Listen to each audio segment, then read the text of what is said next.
स्वागत है ओजोन संस्थान के इस ऑनलाइन प्लेटफॉर्म पर। मैं Yograj Singh Nogia, faculty of biology, आपका स्वागत करता हूं। और आज हम बात करेंगे बायोलॉजी के अंतर्गत एक स्पेशल टॉपिक के बारे में जिसका नाम है सेल डिवीजन, कोशिका विभाजन। तो देखिए, कोशिका विभाजन में आज हम बात करेंगे सेल साइकिल के बारे में।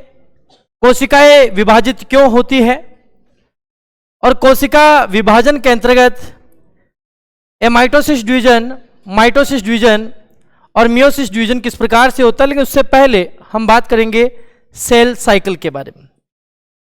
तो सबसे पहले बात आती है कि जो आज हमारा टॉपिक है वो है कोशिका विभाजन। कोशिका विभाजन क्यों करती है, हम इसका कारण भी जानेंगे, सेल डिवीजन। लेकिन इससे पहले हम जानते हैं सेल साइकिल क्या है या कोशिका चक्र क्या है। किसी कोशिका के संपूर्ण व्यक्तिगत जीवन चक्र को हम कोशिका चक्र कहते हैं। यदि किसी कोशिका का निर्माण होता है और उस कोशिका के निर्माण के पश्चात वह कोशिका पुनः विभाजन होती है और उस पुनः विभाजन के फलस्वरूप उस कोशिका में जो संपूर्ण उसका चक्र होता है, वो अवस्थाएं जो होती इसमें पाई जाती है, वो सारी क्रियाएं कोशिका चक्र कहलाती हैं। अगर हम इसकी बात करते हैं कि कोशिका चक्र क्या कहलाता है, तो हम कह सकते हैं कि किसी कोशिका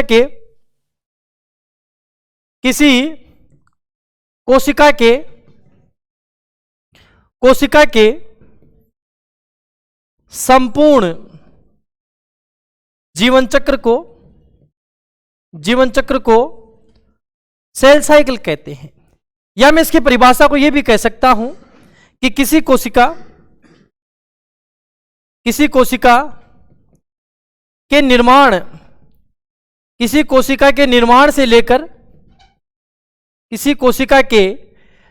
से लेकर उस कोशिका के पुनः विभाजन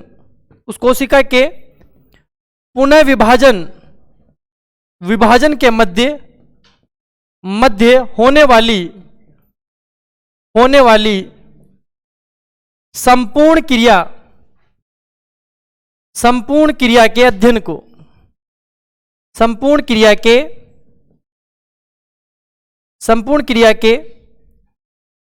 अध्ययन को सेल साइकिल कहते हैं। कोशिका चक्र का सीधा सा तात्पर्य हमने बताया कि जो कोई भी सेल है, कोई भी कोशिका है, उस कोशिका का जब पुनः विभाजन होगा, चाहे वह समसूत्री विभाजन हो चाहे वह अर्धसूत्री विभाजन हो, इस कोशिका के निर्माण से लेकर उस कोशिका के पुनः विभाजन के मध्य जो भी घटनाएं होती है वो सारी घटनाएं सेल साइकिल कहलाती है, कोशिका चक्र के अंतर्गत आती है। इसका मतलब कोशिका चक्र में कोशिका से निर्माण के बाद जब पुनः विभाजन होता है, उसके मध्य की घटनाएं सम्मिलित होती है। हमने बात की थी एक वैज्ञानिक के बारे में जिसका नाम था रुडोल्फ विर्चो, और रुडोल्फ विर्चो ने एक शब्द दिया था ओमनिज सेलुला ई सेलुला, और इसमें साफ साफ उसने एक बात कही थी कि पूर्ववर्ती कोशिका में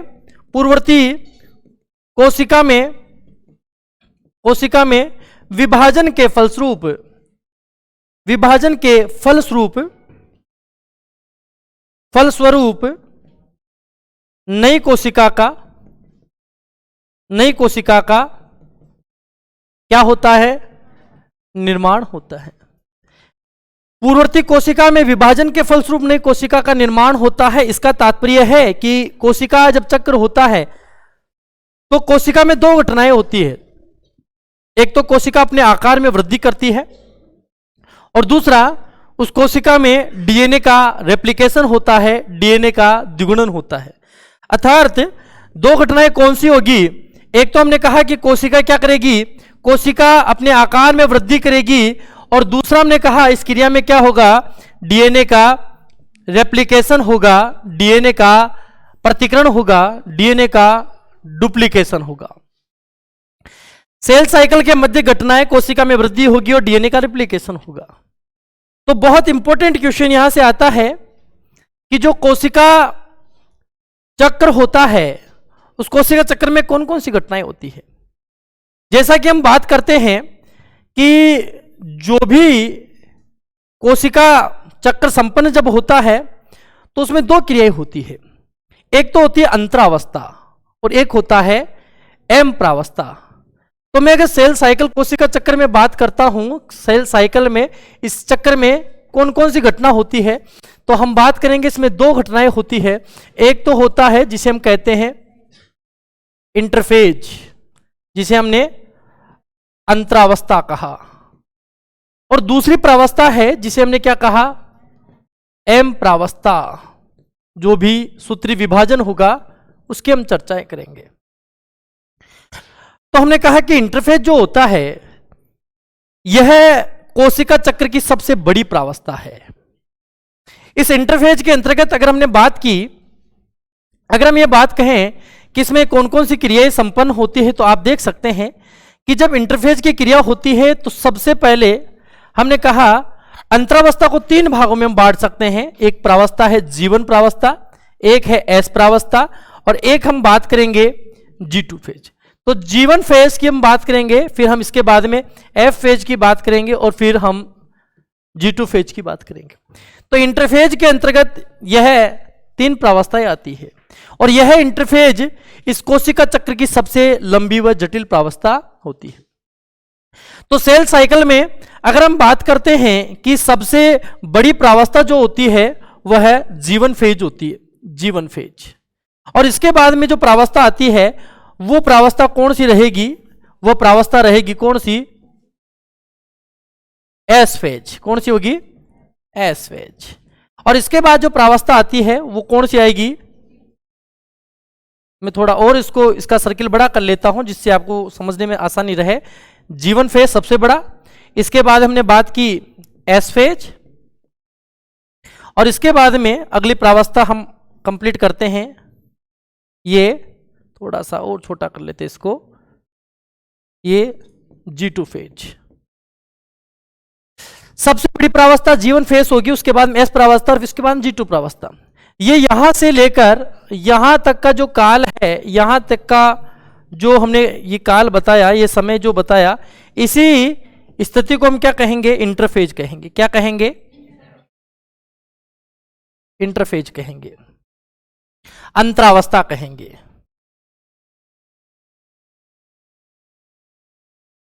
इसे अंतरावस्था कहेंगे। और इसके बाद में एम प्रावस्था प्रारंभ हो जाती है जिसमें कैरियोकाइनेसिस और साइटोकाइनेसिस प्रावस्था आती है। इस एम प्रावस्था के बाद में जो यहां हमने प्रावस्था के बारे में बात की, कौन सी प्रावस्था आएगी, एम प्रावस्था। और इस एम प्रावस्था में अगर हम बात करते हैं, सबसे पहले G2 प्रावस्था के बाद में आती है प्रोफेज अवस्था। तो यहां प्रोफेज आएगा, फिर इसके बाद में कौन सी प्रावस्था, मेटाफेज अवस्था आएगी, और इसके बाद में कौन सी प्रावस्था, एनाफेज प्रावस्था आएगी, और फिर इसके बाद में कौन सी, टीलोफेज प्रावस्था आएगी। तो जीवन प्रावस्था, एस फेज, G2 फेज, और इसके बाद एन प्रावस्था में हम जब कैरियोकाइनेसिस के बारे में पढ़ेंगे तो प्रोफेज, मेटाफेज, एनाफेज और टीलोफेज आएगी। लेकिन यहां जो प्रावस्था की बात मैं करना चाहूंगा, ठीक है, इस जीवन के पहले जो अवस्था होती है उसे हम बोलते हैं जीरो फेज। इसे क्यूसेंट फेज कहते हैं, इसे निष्क्रिय प्रावस्था कहते हैं जिसमें कोशिका का विभाजन नहीं होता। कौन सी प्रावस्था है जिसमें कोशिका का विभाजन नहीं होता, और वो होती है G0 फेज। जब जीवन फेज के अरेस्ट, जब जीवन फेज अरेस्ट हो जाती है तो उस फेज को हम जीवन phase, G0 phase, G0 phase कहते हैं जिसमें कोशिका का विभाजन नहीं होता। तो हम ये बात जान पाए कि जब कोशिका चक्र होता है तो कोशिका चक्र में इंटरफेज अंतरावस्था होता है और अंतरावस्था के बाद में एम प्रावस्था होता है। इंटरफेज कोशिका चक्र की सबसे बड़ी प्रावस्था है और फिर एम प्रावस्था होती है, और एम प्रावस्था में प्रोफेज, मेटाफेज, एनाफेज और टीलोफेज आता है। और एम प्रावस्था को हम दो भागों में बांट सकते हैं, कैरियोकाइनेसिस और साइटोकाइनेसिस। तो यहां हम ये जान पाते हैं कि जो सेल साइकिल है उसमें सबसे पहले अगर मैं बात करता हूं कि जो सेल साइकिल है, जो कोशिका चक्र है, उस कोशिका चक्र में मैंने आपको बहुत स्पष्ट तरीके ये बताया है कि दो प्रावस्थाएं इसमें होती है। एक तो हमने कहा इंटरफेज के बारे में, अंतरावस्था के बारे में, और अंतरावस्था को हमने 3 भागों में विभाजित किया है। एक हमने कहा जीवन फेज के बारे में, जिसे प्री डीएनए सिंथेसिस फेज कहेंगे, पूर्व डीएनए संश्लेषण प्रावस्था। और इसके बाद हमने बात की दूसरी प्रावस्था है, उसे हम एस प्रावस्था कहते हैं, DNA synthesis phase. DNA synthesis phase में डीएनए का संश्लेषण होता है, इसलिए इसे डीएनए संश्लेषण प्रावस्था कहते हैं। और तीसरी प्रावस्था होगी वो एस प्रावस्था के बाद में पाई जाती है, जिसे हम G2 प्रावस्था कहेंगे या पोस्ट डीएनए सिंथेसिस कहेंगे, या इसे पश्च डीएनए संश्लेषण प्रावस्था कहेंगे। इस क्रिया के बाद में जब इंटरफेज कंप्लीट हो जाता है तब एम प्रावस्था प्रारंभ होती है। और एम प्रावस्था को हमने 2 भागों में बांटा। एक हम बात कर रहे हैं केंद्रक विभाजन, और केंद्रक विभाजन होए उसको हम कहेंगे कैरियो काइनेसिस। केंद्र के विभाजन की क्रिया को हम कैरियोकाइनेसिस कहते हैं। और कैरियोकाइनेसिस को हमने, कैरियोकाइनेसिस की जो क्रिया है, केंद्र विभाजन है, उसके अंतर्गत आप बात करेंगे, चाहे वो समसूत्री विभाजन हो चाहे वो अर्धसूत्री विभाजन। और यहां हम बात करते हैं किसके बारे में, प्रोफेज के बारे में बात करेंगे।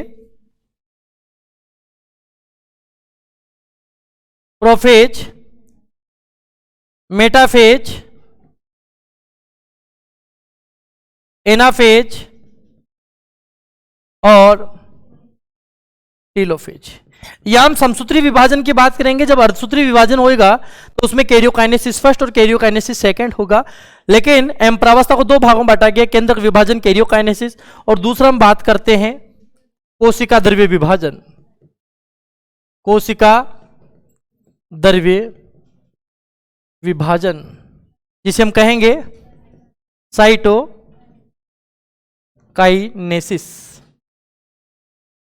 अब बात यहां पे आती है, जब कैरियोकाइनेसिस और साइटोकाइनेसिस की क्रिया हो रही है तो ये सेल साइकिल में इंटरफेज के बाद में प्रावस्था आ रही है। तो कोशिका चक्र का सही क्रम क्या होगा, हम ये जान सकते हैं कि कोशिका चक्र का सही क्रम है, पहले इंटरफेज आएगा और उसके बाद में प्रावस्था आएगा। या मैं ये कह सकता हूं कि पहले जीवन प्रावस्था, फिर एस प्रावस्था, फिर G2 प्रावस्था और फिर एम प्रावस्था आती है। तो यहां से प्रश्न कैसे पूछा जा सकता है उसकी हम चर्चा करते हैं। जैसे हमने कहा कि कोशिका चक्र का सही क्रम क्या है, कोशिका चक्र का सही क्रम क्या है, तो हमें सबको इस बारे में पता हो चुका है कि कोशिका चक्र का सही क्रम में हम ये कह सकते हैं कि सबसे पहले इंटरफेज अवस्था आती है और उसके बाद में एम प्रावस्था आती है। या हम ये भी कह सकते हैं कि सबसे पहले जीवन प्रावस्था, उसके बाद में एस, और उसके बाद में G2, और उसके बाद में एस प्रावस्था पाई जाती है, सॉरी एम प्रावस्था पाई जाती है, एम प्रावस्था पाई जाती है। या हम ये कह सकते हैं कि सबसे पहले इसके अंदर जीवन होगा, फिर एस, फिर G2, और फिर हमने कहा कैरियोकाइनेसिस, और उसके बाद में साइटोकाइनेसिस की क्रिया होगी। ठीक है, इसका मतलब यह सभी आंसर यहां पे राइट होंगे। अब हम ये बात करते हैं कि जो इंटरफेज है उस इंटरफेज, और हमने कहा एम प्रावस्था के बारे में इसे बताने, कोशिका चक्र को का क्रम बताने के लिए कोशिका चक्र का जो अध्ययन किया सबसे पहले वो हार्वर्ड व पेल्क नामक वैज्ञानिक ने किया। तो हम बात करें कि कोशिका चक्र का जो अध्ययन है वह हार्वर्ड एवं पेल्क नामक वैज्ञानिक ने किया। और अब तक हम ये जान चुके हैं कि कोशिका चक्र को दो भागों में बांटा गया है, एक तो इंटरफेज और एक एम प्रावस्था। तो सबसे पहले हम जानेंगे किसके बारे में, अंतरावस्था के बारे में या इंटरफेज के बारे में। यह अंतरावस्था क्या है, इंटरफेज क्या है, यहां हम ये जान चुके हैं कि अंतरावस्था जो है वो इस कोशिका चक्र की सबसे लंबी व जटिल प्रावस्था है। और यह प्रावस्था कब आ रही है, इस एम प्रावस्था के पहले और एम प्रावस्था के बाद। यानी मैं ये कह दूं कि दो एम प्रावस्थाओं के बीच की अवस्था कौन सी है, इंटरफेज। एम प्रावस्था के बाद में और एम प्रावस्था के पहले कौन आती है, इंटरफेज आती है। तो दो एम प्रावस्थाओं के बीच की प्रावस्था भी से हम कह सकते हैं। तो यहां से बहुत बेहतरीन प्रश्न क्या निकलेंगे और किस प्रकार से, देखिए आप। तो सबसे पहले हम बात करते हैं कि अंतरा प्रावस्था क्या है। यह है कोशिका चक्र की सबसे लंबी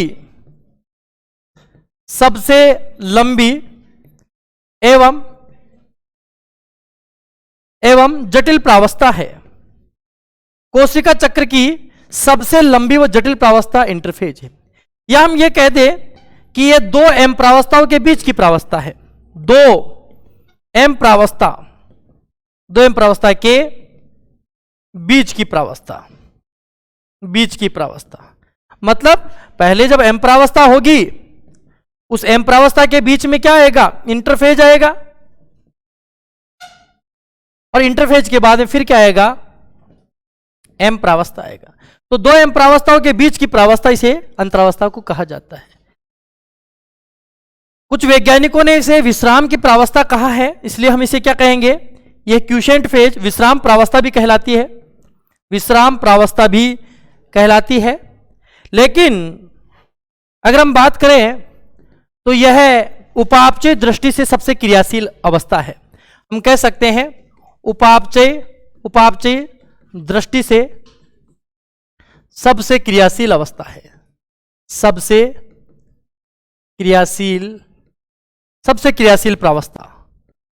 क्रियाशील प्रावस्था है। इस इंटरफेज प्रावस्था के अंतर्गत क्रोमेटिन पदार्थ का निर्माण हो जाता है। तो क्रोमेटिन पदार्थ के अध्ययन की प्रावस्था इसे कहते हैं। क्रोमेटिन पदार्थ के अध्ययन की प्रावस्था, क्रोमेटिन पदार्थ के इसे अध्ययन की प्रावस्था भी कहा जाता है। और एक हमने बात की, क्रोमेटिन पदार्थ के इसे अध्ययन की भी प्रावस्था कहते हैं। और हम बात करें इसे पॉलेटिन गुणसूत्र के अध्ययन की प्रावस्था कहते हैं। और हमने कहा कि इसे एम प्रावस्था के पूर्व की प्रावस्था कहते हैं। ये जो प्रावस्था है, इस प्रावस्था के अंतर्गत जो कोशिका है वह विभाजन की तैयारी करती है। तो इसे कोशिका विभाजन की तैयारी की प्रावस्था भी कहते हैं। कोशिका विभाजन की तैयारी की प्रावस्था भी। तो कोशिका क्या करती है, विभाजन करती है, विभाजन की तैयारी करती है। लेकिन कोशिका विभाजन करने की तैयारी कर रही है, क्यों कर रही है, क्योंकि जो केंद्रक है, जो हमने कहा कैरियोप्लाज्मिक इंडेक्स है, उसकी मात्रा में वृद्धि हो जाती है। जो कैरियोप्लाज्मिक इंडेक्स है वह अपरिवर्तित हो जाता है, और उसके कारण जब कोशिका लार्ज हो जाती है तो कोशिका के बड़े हो जाने पर केंद्रक कोशिकांगों पर नियंत्रण नहीं कर पाता। तो हमने इसका एक रीजन है विशेष तौर से कि कोशिका विभाजन क्यों करती है। हमने यहाँ इंटरफेज के बारे में बात की, और हमने ये भी कहा कि कोशिका विभाजन का जो कारण है इंटरफेज का, थोड़ा सा मैं आपको इस बारे में बता देता हूं कि कोशिका विभाजन का कारण क्या है? कोशिका विभाजन का कारण है जो KI है या NI कहते हैं, कैरियोप्लाज्मिक इंडेक्स के बारे में हम बात करेंगे कि जो कैरियोप्लाज्मिक इंडेक्स है,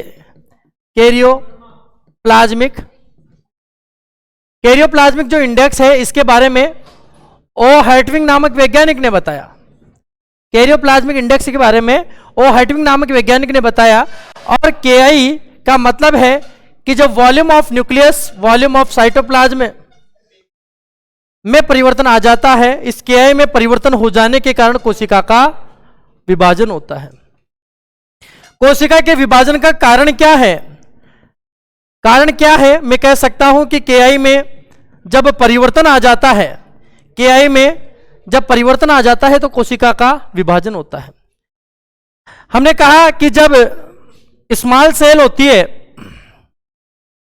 कोशिका छोटी होती है, तो इस समय जो साइटोप्लाज्म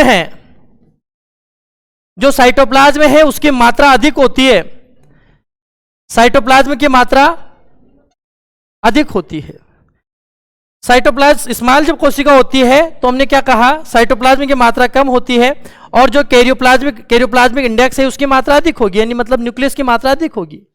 तो ऐसी स्थिति में जो सेल है वह डिवीजन नहीं करती, नो सेल डिवीजन होता है। अगर साइटोप्लाज्म कम है और KI की मात्रा ज्यादा है तो कोशिका विभाजित नहीं होती। लेकिन हमने कहा कि अगर कोशिका लार्ज है तो कोशिका के लार्ज होने पर जो साइटोप्लाज्म है वो साइटोप्लाज्म बढ़ जाता है, और जब कोशिका द्रव्य बढ़ जाएगा तो कोशिकांगों पर जो केंद्रक है वह अपना नियंत्रण नहीं कर पाएगा।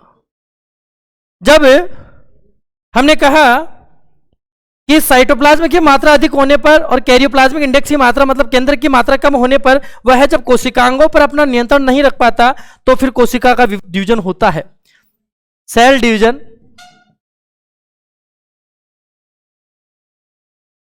होता है, सेल डिवीजन होता है, उसकी उपस्थिति पाई जाती है। क्यों? क्योंकि जो केंद्रक होता है वह साइटोप्लाज्म की मात्रा अधिक होने पर उस कोशिकांगों पर नियंत्रण नहीं रख पाता, इसलिए कोशिका के बड़े होने पर कोशिका का विभाजन होगा और कोशिका छोटी होगी तो कोशिका का विभाजन नहीं होगा। क्योंकि हमने कहा कैरियोप्लाज्मिक इंडेक्स में क्या आ जाता है, परिवर्तन आ जाता है।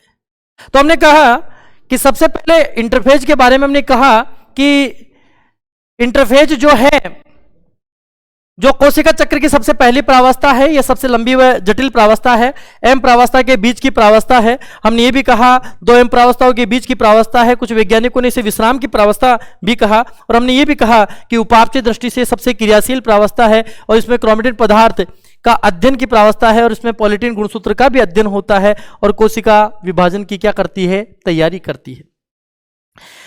प्रत्येक कोशिका, चाहे वह जनन कोशिका हो चाहे वह कायिक कोशिका हो, उस कोशिका में विभाजन से पहले कोशिका विभाजन की तैयारी करती है, और जब कोशिका में विभाजन की तैयारी पूर्ण हो जाती है तब जाके वह विभाजन में प्रवेश करती है, चाहे वह माइटोसिस डिवीजन हो चाहे वह मियोसिस डिवीजन हो।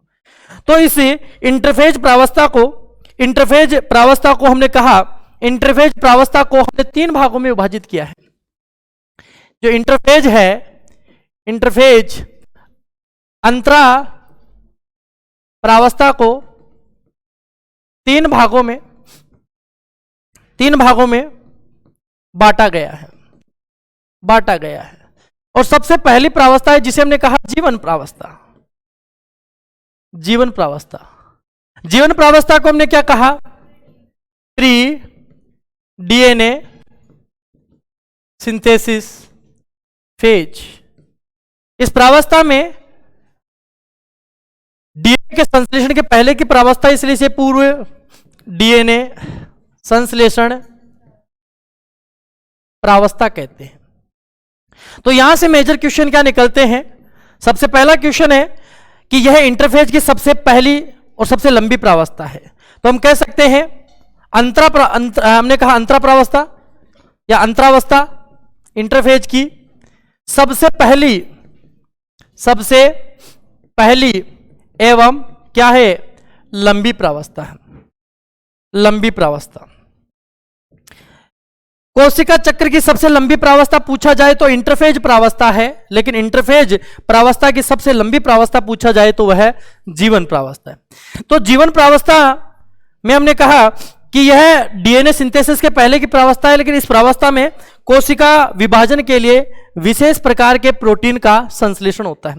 तो इस प्रावस्था में कोशिका विभाजन के लिए आरएनए और प्रोटीन का निर्माण होता है। तो हम कह सकते हैं कि इस प्रावस्था में आरएनए एवं क्या प्रोटीन का संश्लेषण होता है, प्रोटीन का संश्लेषण होता है।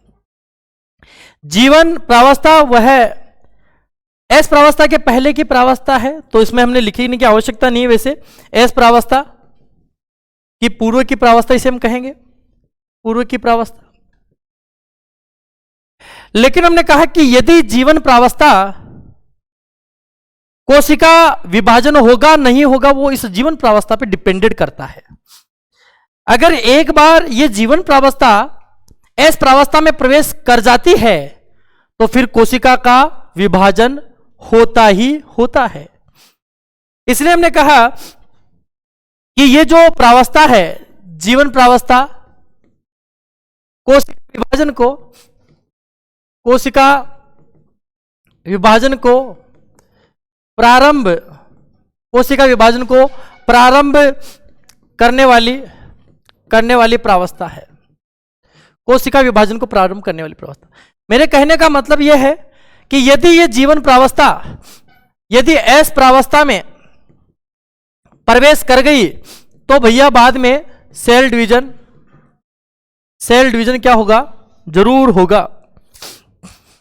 जीवन प्रावस्था कोशिका विभाजन को प्रारंभ करने वाली अवस्था है। इस जीवन प्रावस्था जब एस प्रावस्था में अगर प्रवेश कर जाती है तो फिर कोशिका विभाजन होगा, उसे कोई रोकने वाला नहीं है। इसका मतलब जीवन प्रावस्था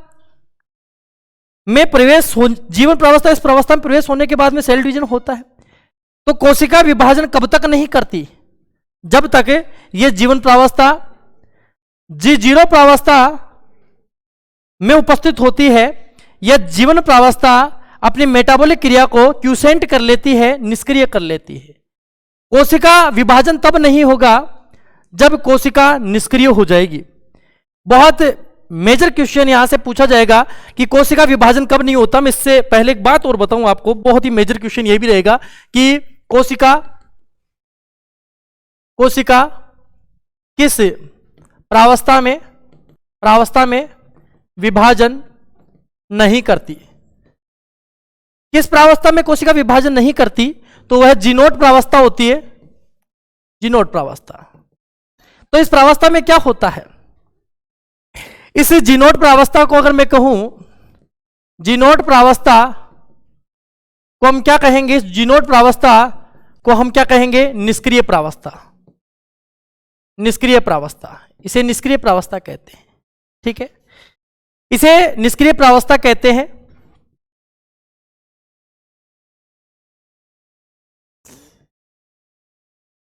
इसे निष्क्रिय प्रावस्था क्यूसेंट प्रावस्था के रूप में जाना जाता है। यह डोरमेंसी स्टेज होती है किसी भी कोशिका की। लेकिन यह जीवन प्रावस्था, जैसे हमने कहा कि हमारी जो हार्ट सेल है, जो हमारी हृदय कोशिका है, उसमें विभाजन नहीं होता। हार्ट सेल में जीनोट प्रावस्था पाई जाती है, उसमें विभाजन नहीं होता।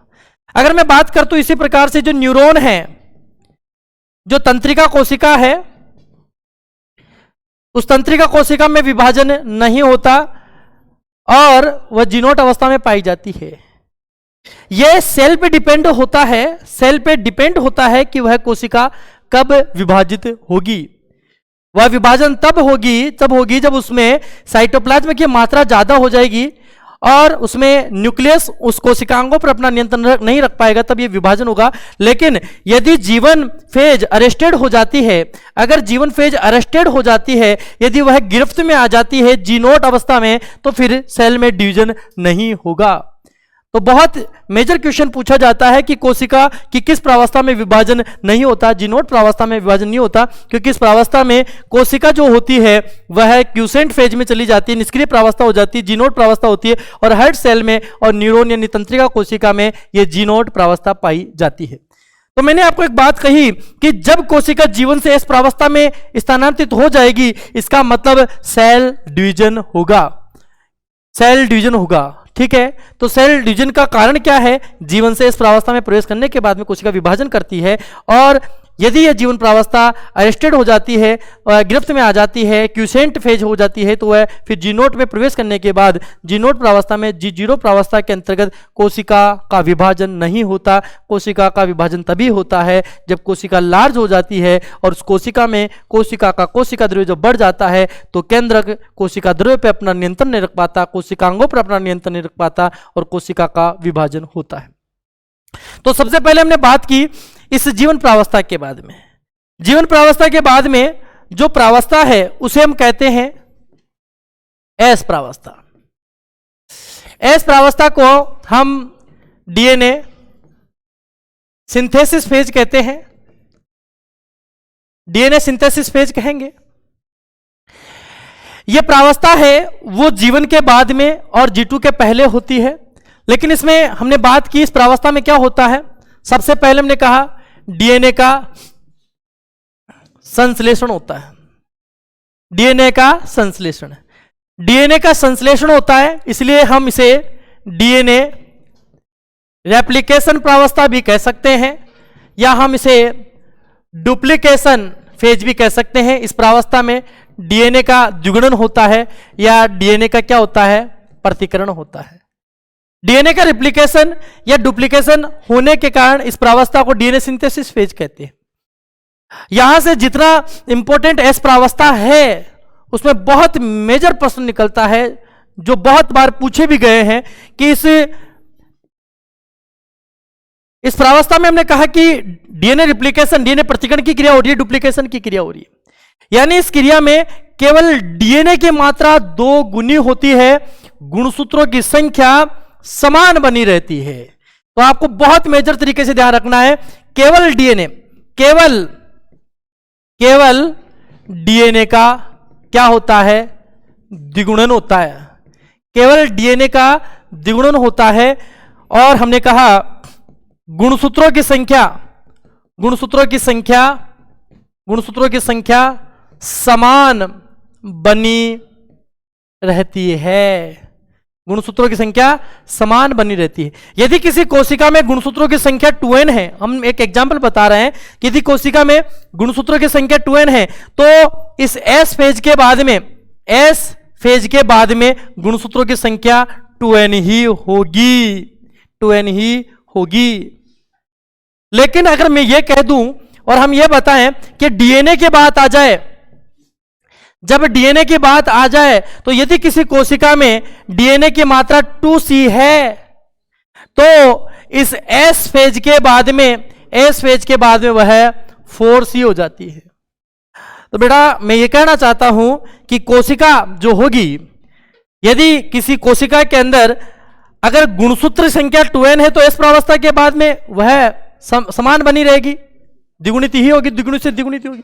लेकिन अगर डीएनए की बात करते हैं तो यदि कोशिका अगर 2C है, तो एस प्रावस्था में जब डीएनए का सिंथेसिस होगा, डीएनए का डुप्लीकेशन होगा, जब रेप्लिकेशन होगा, तो वह कोशिका 4C हो जाती है। प्रश्न पूछा जाता है कि यदि कोई कोशिका 2C है, तो किस प्रावस्था के बाद में उसमें डीएनए की मात्रा वो कोशिका 4C हो जाएगी? किस प्रावस्था में? एस प्रावस्था में। और इसमें डीएनए का सिंथेसिस होता है, क्रोमोसोम का सिंथेसिस नहीं होता, क्रोमोसोम समान बने रहते हैं, अगर द्विगुणित है तो द्विगुणित ही होंगे। यह बात है किसमें? एस प्रावस्था में। तो यहां से ये जो तीनों प्रश्न आपके सामने जो दिखाई दे रहे हैं, या ये जो प्रश्न बहुत ही मेजर क्वेश्चन आपके लिए रहने वाले हैं। और हमने कहा कि इस प्रावस्था में हिस्टोन प्रोटीन का संश्लेषण होता है। तो इस प्रावस्था में क्या होता है? हिस्टोन प्रोटीन का क्या होता है? संश्लेषण होता है। यह भी बहुत मेजर क्वेश्चन है कि हिस्टोन प्रोटीन का संश्लेषण किस प्रावस्था में होता है? एस प्रावस्था में होता है। हिस्टोन प्रोटीन का संश्लेषण होता है और हिस्टोन प्रोटीन डीएनए के साथ जुड़ेगी तभी तो क्रोमेटिन पदार्थ का निर्माण होगा। तो हमने कहा डीएनए का सिंथेसिस होता है, हिस्टोन प्रोटीन का निर्माण होता है। इस प्रावस्था में जो तारकाय है, ठीक है, तारकाय जिसे हम कहते हैं क्या, सेंट्रोसोम, इस सेंट्रोसोम का भी क्या हो जाता है, द्विगुणन हो जाता है। ठीक है, इस सेंट्रोसोम का भी हमने क्या कहा, सेंट्रोसोम का भी क्या हो जाता है, गुणन हो जाता है, द्विगुणन हो जाता है। इस ये भी विभाजन की क्रिया करता है। ठीक है, इसमें भी क्या होता है, इसका इस तारकाय का विभाजन हो जाता है या निर्माण होता है। तारकाय सेंट्रोसोम का गुणन होता है। नेक्स्ट अगर हम बात करते हैं कि जो एस प्रावस्था है यह जीवन के बाद की, जीवन के बाद की एवं G2 के पहले की प्रावस्था है। G2 के पहले की क्या है, प्रावस्था है। G2 के पहले की प्रावस्था है। तो ये बात हमने की किसके बारे में, एस प्रावस्था के बारे में।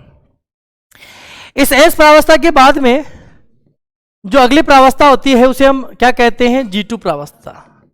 तो G2 प्रावस्था जो है उसे हम कहते हैं post DNA synthesis phase. G2 प्रावस्था हमने कहा पश्च डीएनए संश्लेषण प्रावस्था कहेंगे इसे, पश्च डीएनए संश्लेषण प्रावस्था के नाम से इसे जाना जाता है। और यह प्रावस्था है वो इंटरफेज की सबसे अंतिम प्रावस्था है। तो हम कह सकते हैं ये क्या है, इंटरफेज की सबसे अंतिम प्रावस्था, अंतिम प्रावस्था। यहां से एक प्रश्न और है कि यह इंटरफेज की सबसे छोटी प्रावस्था है, सबसे छोटी प्रावस्था। और हम यह भी कह सकते हैं कि जो प्रावस्था है वह एम प्रावस्था, एम प्रावस्था की क्या है, पूर्व की प्रावस्था, एम प्रावस्था की पूर्व की प्रावस्था है। हम यह भी कह सकते हैं कि जो प्रावस्था है एस प्रावस्था के बाद, एस प्रावस्था के बाद की प्रावस्था है, एस प्रावस्था के बाद की प्रावस्था। इस प्रावस्था में क्या होता है, इस प्रावस्था में अब कोशिका विभाजन के लिए तैयार है और कोशिका विभाजन के लिए जब तारकाय का विभाजन होगा तो तारकाय के द्वारा तर्कुतंतुओं का निर्माण होगा और तर्कुतंतुओं के लिए जो ट्रैबुलिन प्रोटीन है उस ट्रैबुलिन प्रोटीन का निर्माण भी जरूरी है। तो ट्रैबुलिन प्रोटीन का जो संश्लेषण होता है वह भी इस G2 प्रावस्था में ही होता है। तो हम कह सकते हैं तर्कुतंतुओं के निर्माण हेतु, तर्कुतंतुओं के निर्माण हेतु, तर्कुतंतुओं के निर्माण हेतु ट्रैबुलिन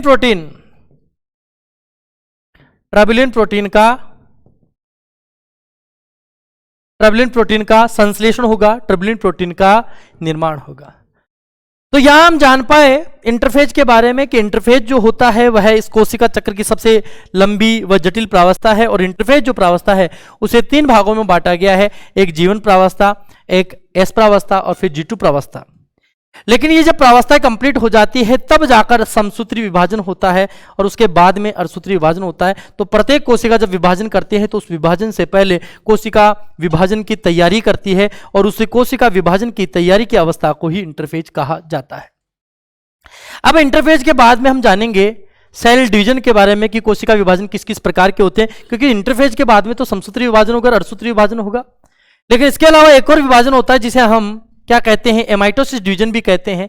कोशिका विभाजन के हम प्रकार पढ़ेंगे, समसूत्री विभाजन थोड़ा सा हम लेट पढ़ेंगे, लेकिन पहले विभाजन के प्रकार की बात करते हैं। देखिए, तो हमने कहा सेल डिवीजन के बारे में, कोशिका विभाजन। पादप जंतु कोशिका में विभाजन अलग अलग प्रकार के हैं। पहला विभाजन हमने कहा कौन सा है, असूत्री विभाजन, असूत्री विभाजन। और असूत्री विभाजन को एमाइटोसिस डिवीजन कहते हैं। दूसरा हम बात करेंगे समसूत्री विभाजन के बारे में, जिसे हम माइटोसिस डिवीजन कहेंगे। और तीसरा जो विभाजन का प्रकार है उसे हम क्या कहेंगे, अर्धसूत्री विभाजन, या हम बात करेंगे मियोसिस डिवीजन के बारे में। तो कोशिका में 3 प्रकार के विभाजन पाए जाते हैं, असूत्री विभाजन, समसूत्री विभाजन और अर्धसूत्री विभाजन। सबसे सरल प्रकार का जो विभाजन होता है, जो निम्न श्रेणी के जीवों में पाया जाता है, जो फटाफट हो जाता है, बहुत कम समय लगता है, वो विभाजन असूत्री विभाजन कहलाता है। तो पहला जो विभाजन है जिसके बारे में हमने बात की, असूत्री विभाजन। असूत्री विभाजन, और नाम से पता चल रहा है इस विभाजन को हम कहेंगे एमाइटोसिस, एमाइटोसिस डिवीजन। असूत्री विभाजन में हमने कहा एमाइटो, मतलब इसमें माइटो का मतलब होता है थ्रेड, और थ्रेड का मतलब होता है धागा। एमाइटो मतलब इसमें धागे के समान रचना का निर्माण नहीं होता। धागे समान संरचना का निर्माण ना होने के कारण इसे धागा रहित कोशिका विभाजन भी हम कह सकते हैं। एमाइटोसिस डिवीजन, ओइसिस का मतलब होता है समान, और एमाइटो का मतलब होता है थ्रेड, मतलब ये क्या है, धागा रहित। धागा रहित, ये धागा रहित विभाजन है भैया, धागा रहित विभाजन, धागा रहित विभाजन है, क्योंकि बहुत जल्दी से हो जाता है। इस विभाजन के बारे में अगर मैं बात करूं कि इस विभाजन की जो खोज है वो रॉबर्ट रेमेक ने की थी। रॉबर्ट रेमेक ने असूत्री विभाजन की खोज की, और ये जो विभाजन है रॉबर्ट रेमेक के द्वारा इस विभाजन की खोज की गई, और इसे क्या कहा जाता है, प्रत्यक्ष विभाजन भी कहा जाता है। डायरेक्ट डिवीजन होता है, फटाफट डिवीजन होता है, प्रत्यक्ष विभाजन इसे कहा जाता है, और सर्वाधिक तीव्र गति से होने वाला विभाजन है। तो हम कह सकते हैं सर्वाधिक तीव्र गति से होने वाला विभाजन, सर्वाधिक तीव्र गति से होने वाला विभाजन है, फटाफट होता है, सर्वाधिक तीव्र गति से होने वाला विभाजन है।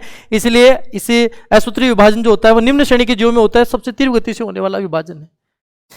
ये जो विभाजन है इसमें तर्कु तंतुओं का निर्माण नहीं होता, और हम ये भी कह भी रहे हैं धागा रहित होता है। तो इसमें हमने क्या कहा, तर्कु तंतुओं का निर्माण स्पिंडल फाइबर, तर्कु तंतुओं का निर्माण नहीं होता, तर्कु तंतुओं का निर्माण नहीं होता है, नहीं होता। तर्कु तंतुओं का निर्माण ना होने के कारण इसे एमाइटोसिस डिवीजन कहते हैं। और यह बहुत तीव्र गति से होने वाला विभाजन है, बहुत जल्दी होता है, प्रत्यक्ष विभाजन कहलाता है, खोज रॉबर्ट रेमेक ने की। ये जो विभाजन होता है इसमें जो डीएनए है, डीएनए या मैं कह दूं जो केंद्रक होता है वो क्या हो जाता है, सुदीर्घित हो जाता है, सुदीर्घित होकर 2 भागों में सुदीर्घित होकर क्या हो जाता है, विभाजित हो जाता है, विभाजित हो जाता है। निम्न श्रेणी के जीवों में पाया जाता है, जैसे अमीबा है।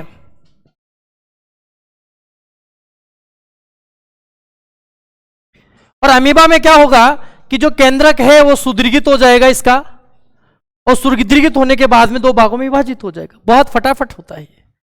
तो जो डीएनए होता है, जो केंद्रक होता है, वो फटाफट सुदीर्घित होता है, तीव्र क्रियाशील रूप से विभाजित होकर समान भागों में विभाजित हो जाता है। इसलिए तीव्र गति से विभाजित होने वाला विभाजन, और इसमें डीएनए सुदीर्घित होकर विभाजित हो जाता है। और हमने क्या कहा कि यह सर्वाधिक तीव्र गति से होने वाला विभाजन है, इसमें तर्कु तंतुओं का निर्माण नहीं होता, प्रत्यक्ष विभाजन कहलाता है। रॉबर्ट रेमेक ने इसकी खोज की थी।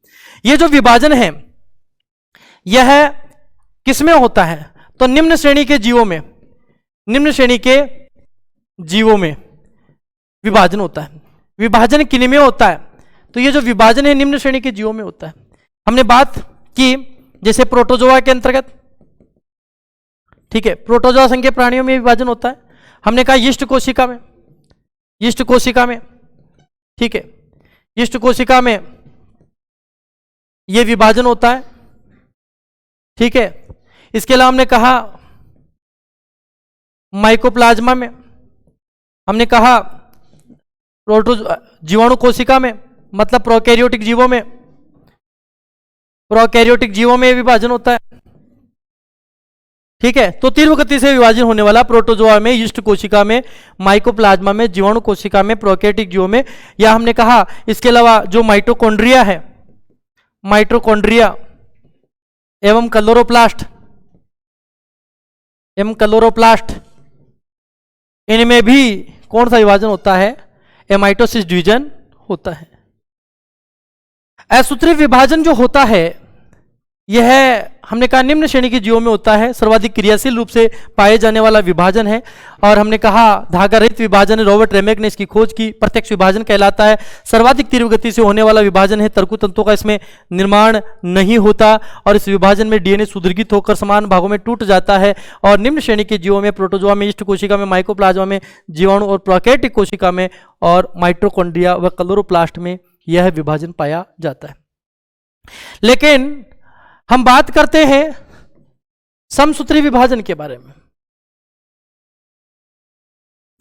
समसूत्री विभाजन जिसे हमने क्या कहा?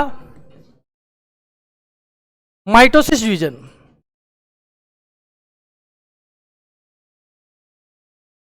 माइटोसिस डिवीजन, ये जो माइटोसिस है, माइटोसिस डिवीजन, समसूत्री विभाजन, ये शब्द ग्रीक भाषा से लिया गया है और इसमें हमने कहा दो वर्ड है, माइटो और ओएसिस। माइट्रो का मतलब होता है धागा या सूत्र और ओएसिस का मतलब है के समान। इसलिए इसे क्या कहा जाता है? धागे या सूत्रवत विभाजन कहते हैं। इसमें स्पिंडल फाइबर का निर्माण होता है, स्पिंडल फाइबर तर्कु तंतुओं का निर्माण होता है, इसलिए इस विभाजन को हमने क्या कहा? धागे सूत्रवत विभाजन नाम दिया। अब हमने बात की कि ये जो समसूत्री विभाजन होता है, ये समसूत्री विभाजन किन जीवों में पाया जाता है? समसूत्री विभाजन की खोज किसने की? तो देखिए, समसूत्री जो विभाजन है,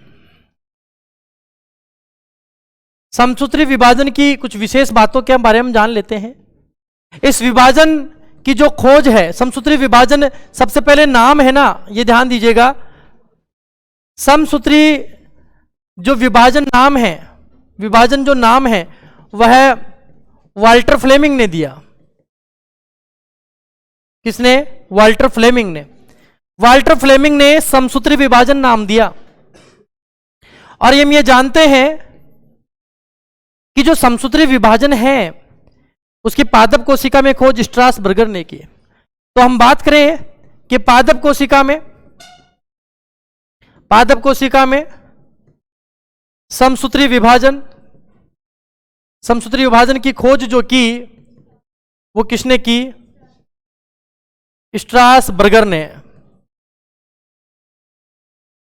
स्ट्रासबर्गर ने इसकी खोज की।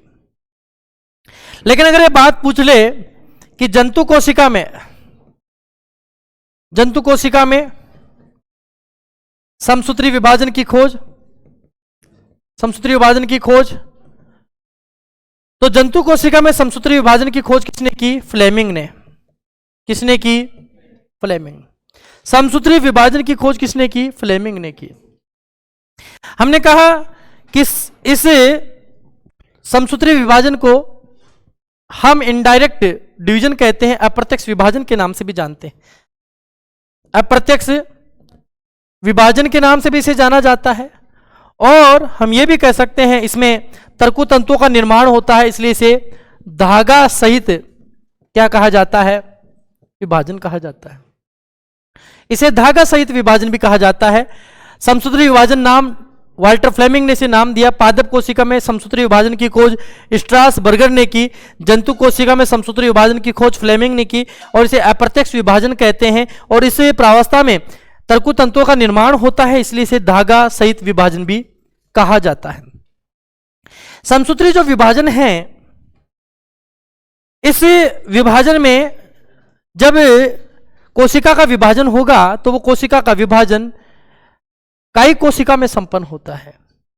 कौन सा ऐसा विभाजन है जो कायिक कोशिकाओं में संपन्न होता है? वो समसूत्री विभाजन होता है।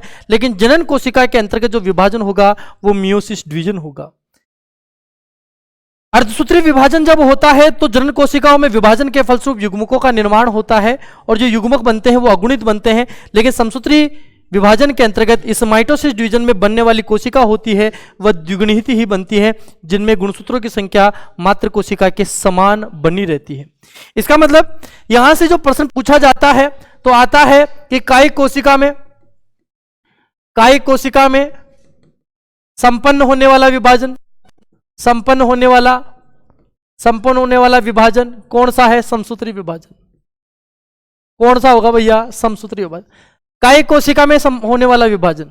और इसके अंतर्गत जब कायिक कोशिका में विभाजन होता है, देखिए एक जो द्विगुणित कोशिका है, ये जो कायिक कोशिका है, ये कायिक कोशिका है, उस कायिक कोशिका में जब समसूत्री विभाजन होता है, जब समसूत्री विभाजन होगा, जब हमने कहा माइटोसिस जब डिवीजन होगा तो इस माइटोसिस डिवीजन के द्वारा दो कोशिकाएं बनेगी। एक कोशिका से दो कोशिका बनेगी और ये दोनों कोशिका होगी, उनमें गुणसूत्रों की संख्या इस मात्र कोशिका के समान होती है। एक द्विगुणित कोशिका से दो द्विगुणित कोशिका का निर्माण होता है और ये जो कोशिका होगी वो कौन सी होगी? कायिक कोशिका। प्रश्न पूछा जाता है कि कायिक कोशिका में कौन सा विभाजन होता है? समसूत्री विभाजन। और इस समसूत्री विभाजन में एक द्विगुणित कायिक कोशिका विभाजन के फलस्वरूप दो कोशिकाओं का निर्माण होता है। तो दो कोशिका का निर्माण हो रहा है। लेकिन हम यह बहुत मेजर तरीके से एक बात लिखेंगे कि इस विभाजन में जो जनक कोशिका है वह समसूत्री विभाजन के द्वारा जो संतति कोशिका का निर्माण करती है, उस संतति कोशिका में गुणसूत्रों की संख्या मात्र कोशिका के समान होती है। तो हम कह सकते हैं कि जनन कोशिका में, हमने कहा कायिक कोशिका, और इस कायिक कोशिका को मैंने कहा जनक, पेरेंट सेल, जनक कोशिका में समसूत्री विभाजन के फलस्वरूप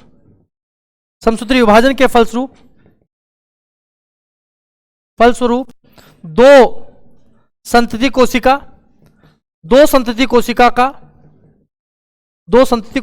का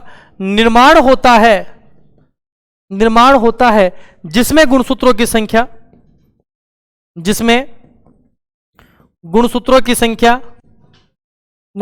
संख्या